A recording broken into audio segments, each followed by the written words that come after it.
Hola, ¿qué tal? Saludos a todos. A partir de ahora queremos comenzar una nueva etapa de mayor comunicación a través de estos canales multimedia. Queremos iniciar hoy hablando sobre las próximas elecciones presidenciales en Colombia, y este mensaje quiero llevarlo no solamente en nombre de Pan Am Post, también en mío propio. Y sí, tengo acento venezolano, sí, soy venezolano, pero también soy colombiano. He vivido en ambos países y conozco ambas realidades, puedo hablar con propiedad de los dos casos. Entonces no estoy hablando de algo que lo leí ni que me lo contaron. Y preocupa que por primera vez en la historia la amenaza de que la extrema izquierda tome el poder en Colombia es real, nunca había estado tan cerca. Y esto es algo que para los venezolanos que estamos en el exterior y que ya vivimos no queremos repetir. Entonces en Colombia es muy común hablar del caso de Venezuela. Para compararlo, incluso lo comparan tanto de un lado como de otro. Pero hay que recordar que así como hace más de 2 décadas muchos minimizaban la amenaza de Hugo Chávez diciendo no, Venezuela no es Cuba, hay muchos que ahora dicen lo mismo, dicen no, Colombia no es Venezuela. Pero lo paradójico es que son estas mismas personas quienes pidiendo un cambio afirman sin sustento real alguno que Colombia ya está como Venezuela. Se atreven incluso a decir que en Colombia hay una dictadura, que los colombianos están huyendo del país, que los precios están por las nubes, que nunca había habido un nivel de pobreza tan alto y que, en fin, que la situación es insostenible y por eso no les importa dar un salto al vacío. Quieren un cambio y pues el país no podría estar peor. Es lo que dicen muchos, ¿no? Pero eso es absolutamente falso. Por supuesto, Colombia, como la mayoría de los países de la región, tiene muchos problemas y muchas cosas que resolver, que mejorar, pero es un país con una economía competitiva y con una democracia estable. Pero vamos a verificar si es esto cierto, ¿no? Que si esto es cierto de que Colombia está peor, igual o peor que Venezuela. Vamos a verificarlo con los números, con las cifras que no se equivocan. Por ejemplo, la pobreza monetaria en Colombia se ubica, según las más recientes cifras que divulgó el DANE, que corresponden a 2021, se ubican en 39,3%. La pobreza monetaria.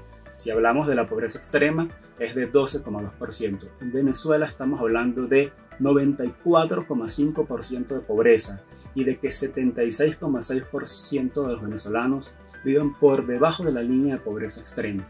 Ahora, en cuanto al salario mínimo, Colombia tiene un salario mínimo equivalente a unos $250. El de Venezuela, con el reciente aumento, que en tiempo récord se lo va a comer la inflación, es, según el régimen, unos $28. Pero eso no indica que es que el costo de vida en Venezuela sea excesivamente económico, ¿no? Al contrario. Por eso vamos a tomar aquí en cuenta esa referencia que han hecho muchos para, digamos, decir o argumentar esta tesis de que Colombia está igual o peor que Venezuela, y entonces han hablado del kilo de carne, de que el kilo de carne está más caro en Colombia que en Venezuela.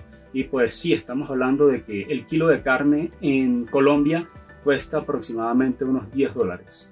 Sí está un poco caro, pero con el sueldo mínimo de Colombia se puede comprar unos 25 kilos de carne.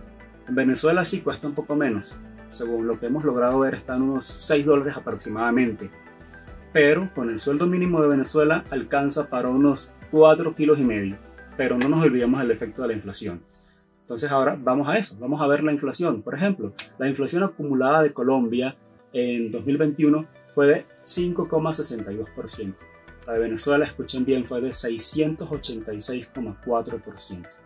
Y si hablamos del índice de democracia, ya entrando en temas políticos, Colombia aparece en el puesto 59 del total de 167 países que evalúa The Economist.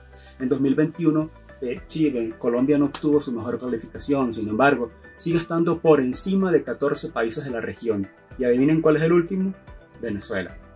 Venezuela aparece en el puesto 151 del ranking global y el último en todo el continente.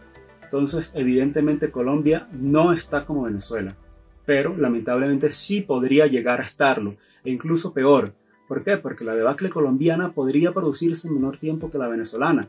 Y muy sencillo, la razón es el hecho de que Colombia tiene guerrillas, tiene narcotráfico, cosas que no tenía Venezuela hace poco más de 2 décadas cuando el chavismo llegó al poder, y además en ese momento Venezuela era una potencia petrolera. Venezuela producía más de 3 millones de barriles diarios. Ahora, en marzo de este año 2022, apenas produce 728.000 barriles. Incluso ha sido superado por Colombia, pero no por mucho, pues actualmente Colombia está produciendo unos 752.000 barriles y en sus mejores momentos ha rozado los el millón, aproximadamente ha llegado al millón, pero no es mucho lo que logra subir la producción de petróleo colombiana de ahí.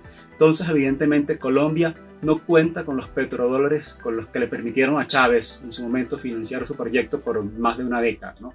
Hasta que pues falleció, sabemos lo que ocurrió y quedó el poder en manos de Nicolás Maduro. Entonces, no pretendemos entonces polemizar con temas relacionados con la campaña interna en Colombia, eso es parte de otra discusión, pero sí queremos dejar claro que no hay ningún punto de comparación actualmente con Venezuela, pero sí lo puede haber en un futuro no muy lejano si se comete el mismo error de dar un salto al vacío por querer un cambio. Pero recordemos que los cambios no siempre son para mejor y Venezuela ha sido el mejor ejemplo.